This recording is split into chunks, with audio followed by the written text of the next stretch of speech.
What's up, everyone? Welcome to the video. Today we're going to take a look at how to replace the battery in this Buick Enclave remote key fob.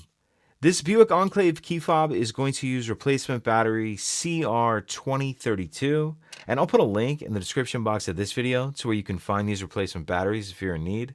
The other thing I'm going to be using to change this key fob battery is a small flathead screwdriver. So if we grab our key fob and we take a look down here near the key ring off to the one side, there's this little notch right here.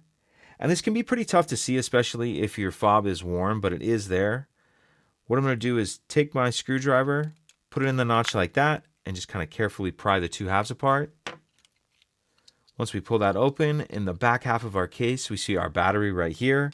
I'll use my screwdriver just to get under the edge of the battery and pop that out of that holder. Then I'm going to grab my new replacement battery, and you want to make sure that you're installing that with the plus side down, positive side down. Snap that down into place. Then we can snap the two halves back together, and that's it.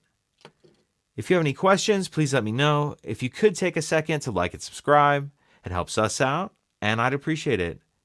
Thank you.